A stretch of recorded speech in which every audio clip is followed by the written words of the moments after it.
Yeah, we're live. All right, how's it going today, everyone? Again, it's Coach Alvarez here. It's Friday afternoon.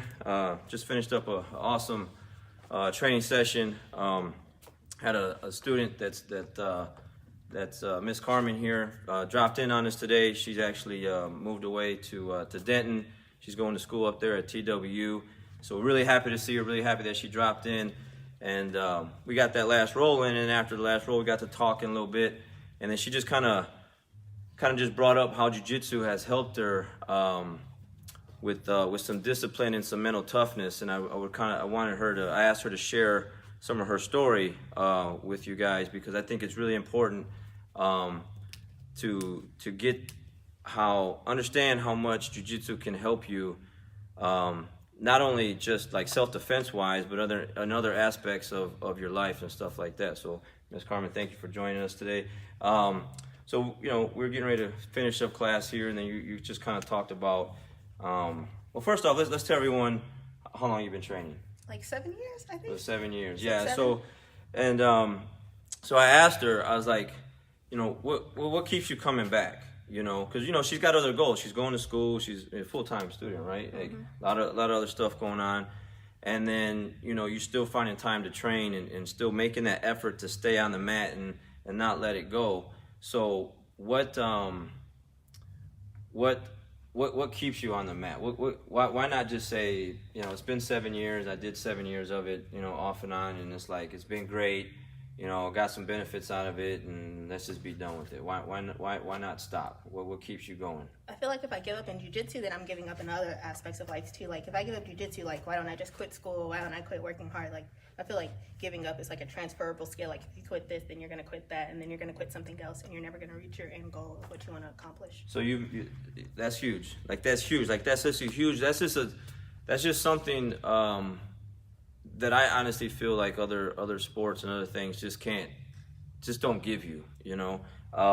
I played them all. I played a lot of other sports growing up, and I've been doing jiu-jitsu for 20 years, and that's why I still do it. It's tough. It's hard. It's a lot of fun, but it's definitely not easy. And there's times where the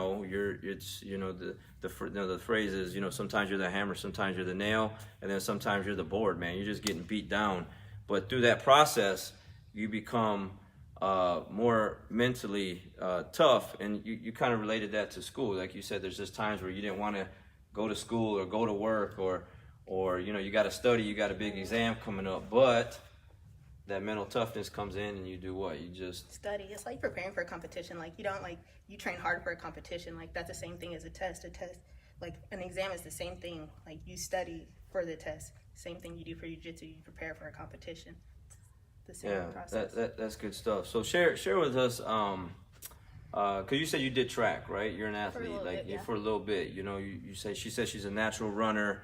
She loves to run, and her mindset was coming into this, which I honestly I've heard. I've been doing this for 20 years, and I've been coaching, have my own academy now for 11 years as of this month, and I've heard so many people say, tell me how good they were in other aspects, like sport-wise, athletic-wise, but then when they come into this arena, it's not the same, So kind of share with us a little bit how you kind of thought you were going to just come right into jiu-jitsu and just like that was going to transfer right into that and just be, I guess, what you thought it was going to be kind of easy, or you're kind of just going to just come in here and just choke people out? Yeah, like other sports, I was like not like naturally amazing, but I was at least average or like good. And then I came into jiu-jitsu and like people were like plowing through me, choking me, and I was like, man, this absolutely sucks. But like if I give up, I'll be like, well, like that speaks to more of your character if you just give up when things get hard. So I just stuck with it, and I got to watch myself grow from not learning how to do a takedown to being able to do a takedown and like progress from there. Yeah. So we were grappling here. She asked, "Hey, coach, can I get another round in?" And after class, I was like, yeah, sure. So we reset the clocks, do 8-minute round. And I had a really hard time passing her guard, like legit, without using strength and, trying to muscle her anyway, like use pure technique versus technique. I had a really hard time passing her guard, but it wasn't always like that, right? You was just getting sliced through, and you're getting stuck in side control. So just over time, I guess, tell us a little bit, like how does that develop? Like how does do you just you try something else with your guard, or did you try to just stick with something and try to build on that and try to make that thing better? My half guard was getting passed like crazy, so I just stuck with half guard for a while and trying not to get that passed. Like I tried everything. Like I was watching YouTube videos, asking Cooper, like asking you, and then I just eventually just started putting the puzzle pieces together, like to not get knee sliced or anything like that. And so, how do you feel now?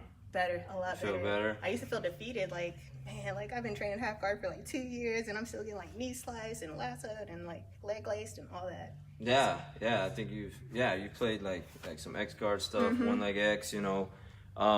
That's where I'm getting at. That's why I had her do this video, because look, she just said 2 years of working on one thing, and it still wasn't there yet where she wanted it to be. 2 years, asking questions, watching videos, studying, and it still wasn't there.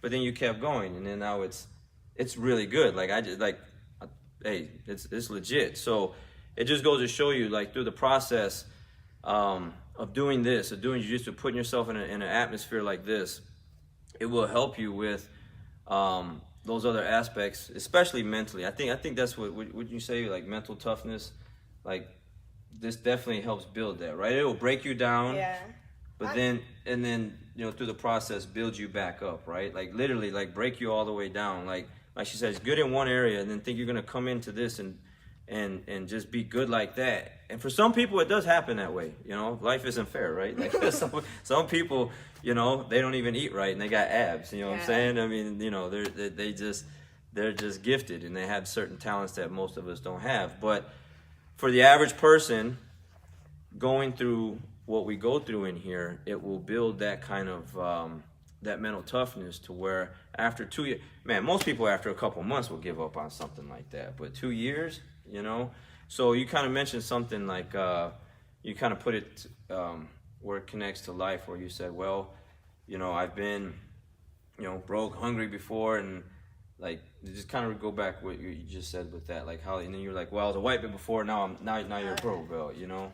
Like in life, like there's times where I was like broke, hungry, like crashing on a couch, and now it's like the same thing. Like now I'm in school, doing better, pursuing my degree, almost there, and it's like the same thing like with jiu-jitsu. I started out as a white belt, couldn't do a takedown, couldn't do a pass, couldn't sweep, and now I'm a purple belt and I know how to pass, sweep, and like retain my guard a little bit better.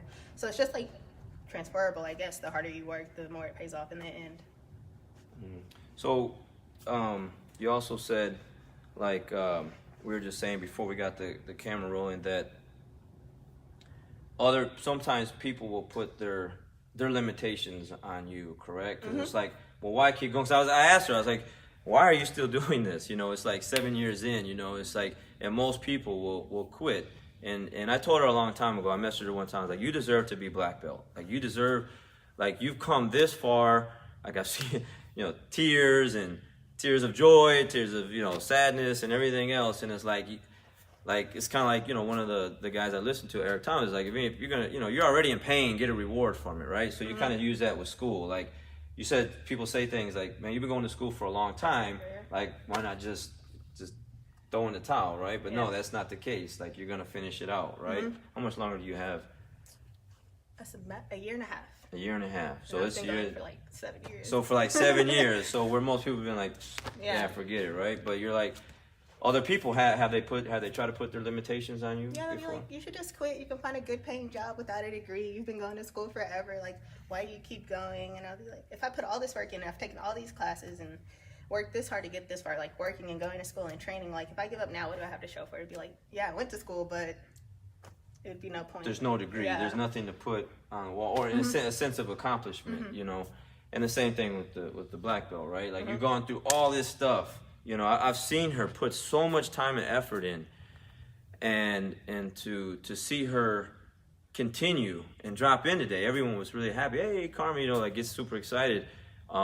It's exciting for me because as a coach, I've literally had so many students, like thousands of students, and met so many people, and they've quit. And to see her still hanging on and still hanging in there, because you said, you know, you've taken your breaks, but you said you can't see yourself without jiu-jitsu. Like explain that. What it's like a part of my life now. Like if I was sitting there like at home, like it was like I was in Denton for a month and I was like, man, I'm like bored, like like it felt like an empty part of me, like something was missing. Like I went to the gym, I still lifted weights and everything, like I ran, but it still wasn't like, it didn't give me the satisfaction that jiu-jitsu gave me.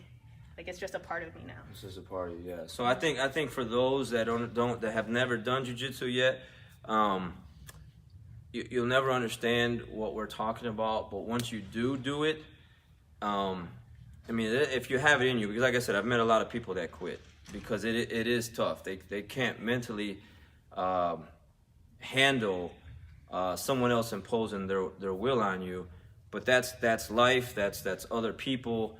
That's just things that are going to happen, and through that process, you just become this kind of tough. Like, to me, that's tough, where it's like, you know, the world's going to craft on you every which way, and you've been dealt some bad cards, but you're still in there. You're still in the mix. You're still hanging in there. So I was really happy to see her today, and I just it just made me ask the question, like, hey, man, you know, I haven't, you know, obviously I haven't seen her because she's in school. She's away at school, but why are you still doing this? And it just sparked this really good conversation that I felt like would be really beneficial to anyone out there that has quit, or that's thinking about quitting, or maybe that's going through some other things in your life or whatever, to where, you know, maybe you're about to throw in the towel and it has nothing to do with jiu-jitsu, it's something else. Don't do it, right? Like, right, don't do it. Like, you'll regret it more later than if you just gave up, you know. And don't let anyone else put their limitations on you and tell you that you can't because they couldn't do it. Believe me, I've had that conversation with so many people before. Alvarez, why are you doing this? Why are you doing that? I was like, man, I'm not you, and I'm gonna do me, and I'm gonna do this, and then, you know, good things happen from that. So, Ms. Karmen, I really appreciate that. That was like super awesome stuff. Like, and again, you know, I'm a big advocate for women's jiu-jitsu. So, you know, we have a big women's program here. So to see Karmen and you know, female jiu-jitsu practitioners still training in a world where it's, you know, it's pretty dominant by guys, you know, it's pretty awesome, because we need more females like that out there training jiu-jitsu and learning this great art and what else it can do for you. So thank you so much. All right, Facebook, you guys have a great weekend.